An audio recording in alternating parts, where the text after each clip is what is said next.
1932, Detroit, Michigan. A family of four sits in their living room. The father hasn't worked in 18 months. The mother sold the last piece of jewelry 3 weeks ago. Their savings, everything they built over 20 years, vanished when the bank closed.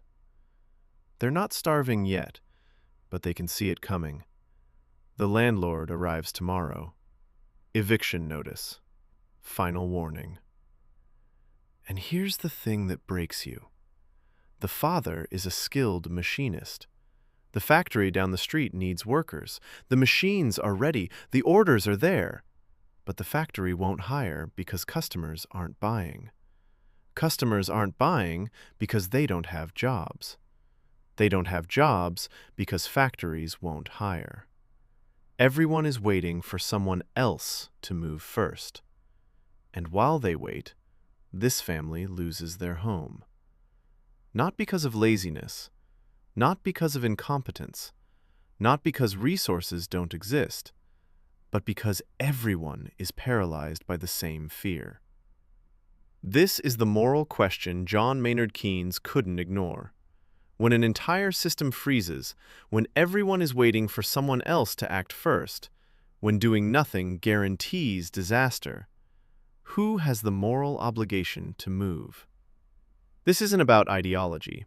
This isn't about big government versus free markets. This is about what you do when inaction becomes cruelty. Let's be clear about something. Keynes wasn't a socialist. He wasn't anti-market. He believed in capitalism, competition, private enterprise. But watching the 1930s unfold, he saw something his colleagues refused to acknowledge. Markets can fail. Not just temporarily, not just in theory.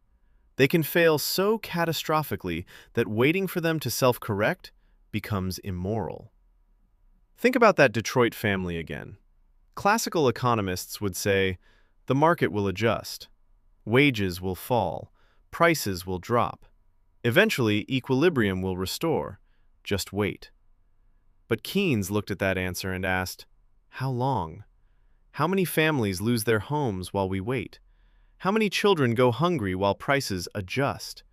How many capable, willing workers stand idle while we trust the invisible hand? And at what point does patience become complicity? Because here's what terrified Keynes.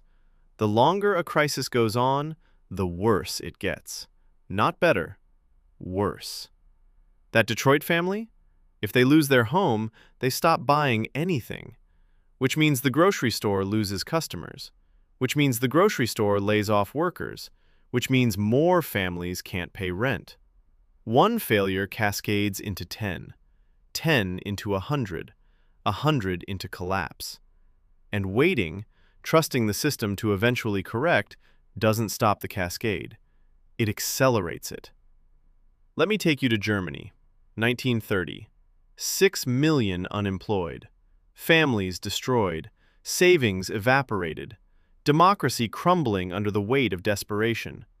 The economists said, wait, the market will adjust. Natural forces will restore equilibrium. They waited. And while they waited, people got desperate. Desperate enough to listen to anyone who promised action, anyone who said they'd fix it, anyone who offered certainty in a world that had become unrecognizable. 1933. Hitler takes power. Not because Germans were inherently evil, not because they loved fascism, but because someone finally promised to do something. The economic orthodoxy, wait, trust the market, don't interfere, had left millions suffering for years. And when you leave people suffering long enough, they'll embrace anyone who promises relief, even monsters. This is what Keynes saw that his peers didn't. Economic inaction isn't neutral. It's a choice. And that choice has consequences. Moral consequences. Here's the argument Keynes made, and it's brutal in its simplicity. If you have the power to stop suffering, and you don't act because of theoretical principles, you're not being principled, you're being cruel. Imagine you're a doctor. A patient comes to you bleeding out. You have the tools to stop the bleeding. You know how. But your medical textbook says, the body has natural healing mechanisms. Don't interfere. Let nature take its course. So you wait. The patient dies. Did you follow the textbook? Yes. Are you still responsible for their death? Absolutely. Keynes looked at the 1930s and saw millions bleeding out economically.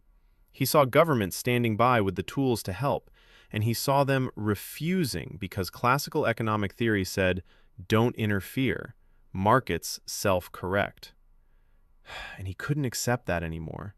Not because he rejected market principles, but because he couldn't watch people suffer for the sake of theory. Let's talk about what intervention actually looked like. Not hypothetically, not ideologically, historically. United States, 1933. Franklin Roosevelt takes office. Unemployment, 25%. Banks failing daily. Farms foreclosed. Families homeless.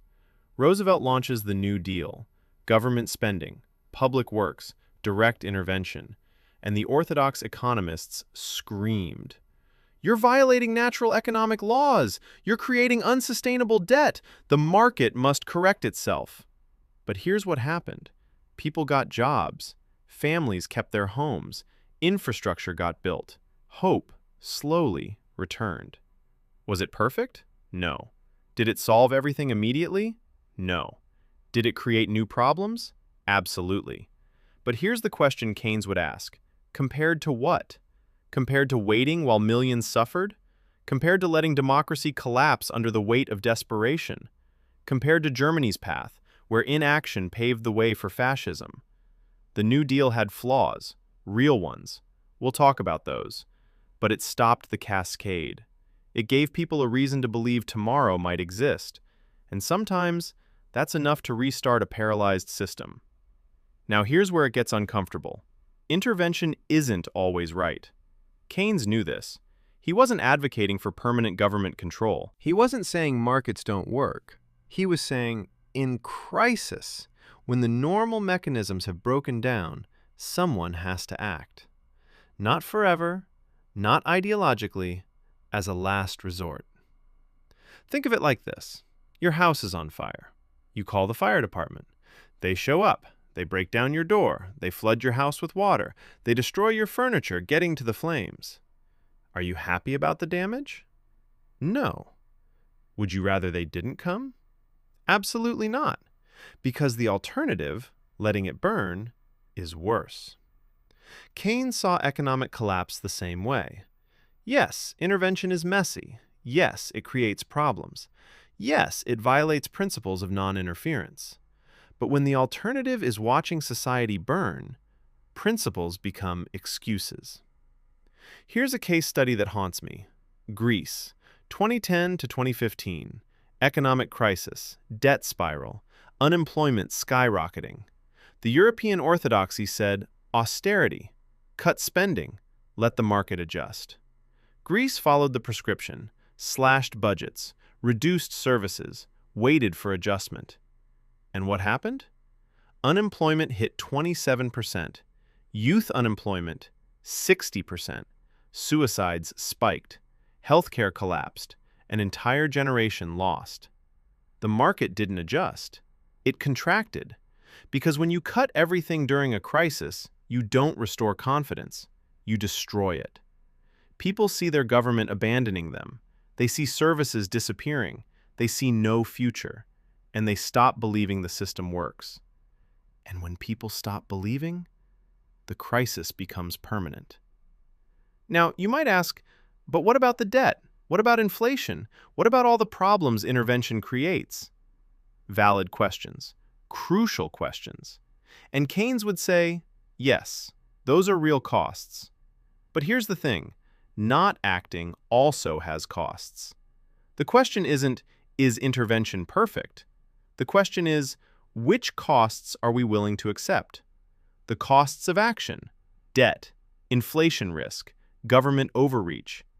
The costs of inaction, collapse, desperation, fascism. Choose. Because pretending there's a neutral option that we can just wait and see is a fantasy. Inaction is a choice, and it has consequences just as real as action. Let me bring this to today.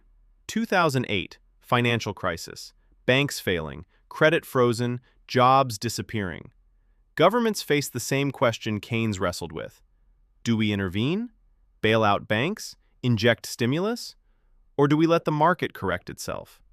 Some countries chose intervention, massive stimulus, bank bailouts, active response.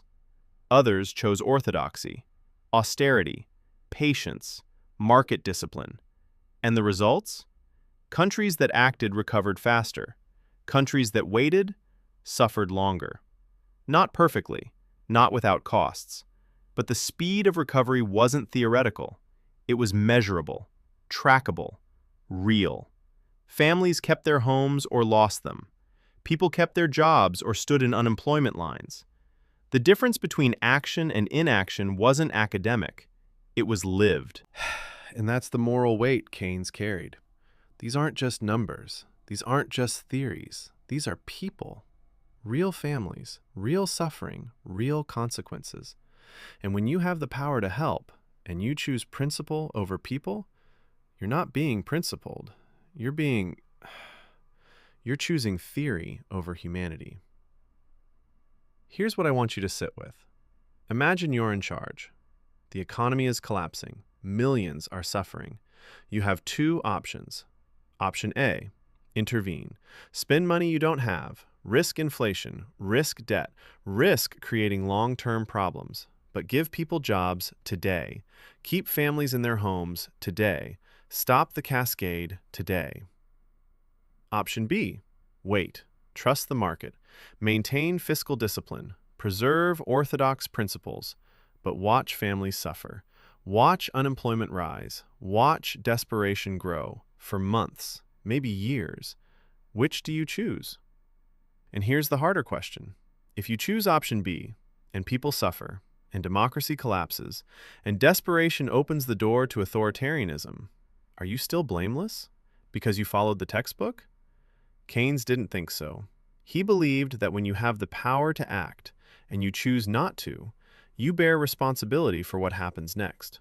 Not because intervention is always right, but because inaction, when people are suffering, is a moral choice, and you have to live with the consequences. The paradox of Keynes's argument. He's not saying government is better than markets.